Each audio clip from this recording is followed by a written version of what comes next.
my channel. If you're new here, hi, my name's Evelyn. Today I'm going to tell you how I stop procrastinating. Procrastination as a word is used quite loosely, but what does it actually mean? Procrastination is basically delaying or postponing something that needs to be done. So in today's video, I'm going to talk to you about how your mindset can affect your procrastination, as well as some physical actions that you can take right now to stop procrastination immediately.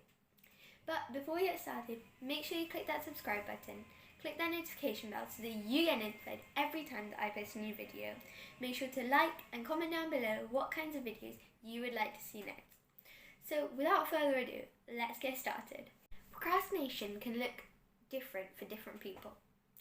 For some people, procrastination may look like you sitting in your bed, watching YouTube all day, getting no work done at all. For others, you may be going on walks and cleaning your room, which are both healthy and productive things to do, but you may be doing these instead of that really important task which you should be doing. Whatever procrastination looks like for you, it all starts in your brain. If you know what you need to do, then why aren't you doing it? The answer is simple. Your brain just doesn't want to do it. So, sometimes the best thing to do is just reboot your brain. For example, if your computer is being really slow and acting up, what do? The first thing you try is to turn it off and on again, right? Your brain is basically just a big computer. But how can we turn our brains off? It's not like you have a power button, right? A really good way that you can reboot your brain is by taking a nap. Set a timer for 25 to 30 minutes, and when you wake up, you will feel so refreshed and you'll be ready to get on with whatever tasks you have planned. Sometimes the best way is just to give in. If your brain wants something like a nap or a day off, and instead you deny that and you do some studying or homework, your brain will just build up more resistance to that.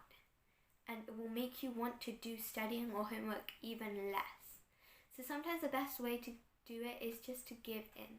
And that way your brain will reset itself and you will want to keep going.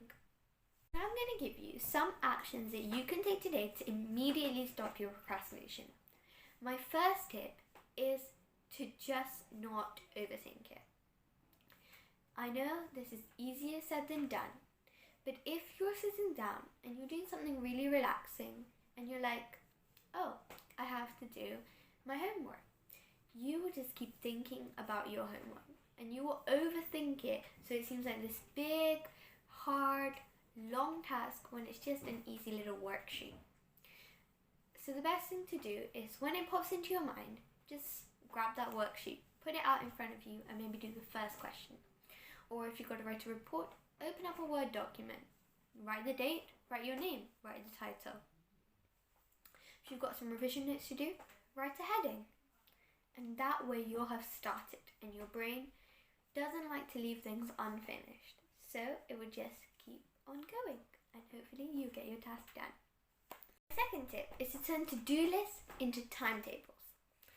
So a really good thing that I've heard on Ruby Granger's channel is about Parkinson's law. Parkinson's law states that a task will expand to fit the time allocated. So if you give a task 25 minutes, then it states that the task will take 25 minutes. So the best thing to do is give each task on your to-do list a time limit. So now what I'm doing is I'm going down my to-do list and I'm giving each task on my to-do list a set amount of time. Normally these times can range from about 20 minutes to an hour maximum. Then what I do is I write a list of times and I allocate each task a specific time. This may seem extreme that I'm doing a minute by minute timetable of my day, but that's what helps to keep me focused. That way I have only allocated time for breaks and less distractions. But I promise you, just try this tip one day and your productivity levels will be going off the charts. Seriously.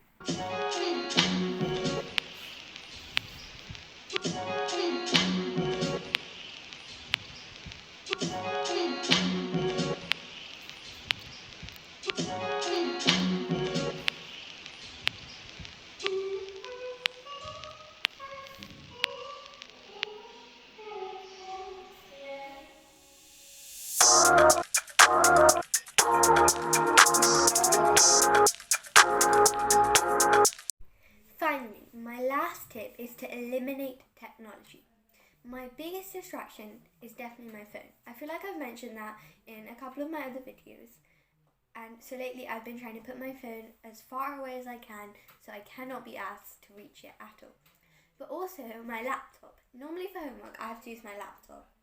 But whenever I go on it, it seems that I just click on YouTube and I go on it. I know that there are apps for that you can download into Chrome and set timers for that you don't want to use. But I'll just disable those times and I'll go on YouTube anyway. So what I try to do is I try to use Google for any research and I just write down some research notes. When I'm actually writing down the task, I will just write it and I won't have my laptop near me at all. And I'll just write it down and I get it done super quickly. Quicker than if I'd have used a laptop, because all the information is right there on that piece of paper that you wrote your notes on. So it's super easy to do. And I know this is quite difficult right now, but rather than using a laptop, you could just go to your library and borrow a book. But I know because of lockdown that's a bit hard right now. So try the laptop method where you just write down any research notes and do your task without your laptop. Trust me, it makes it so much easier and it makes it done so much quicker. So those are all the tips and tricks that I have for you today. I hope you enjoyed watching this video as much as I enjoyed making it. I hope you've learned a few things that can help curb your procrastination. And thank you for watching. See you next time. Bye bye.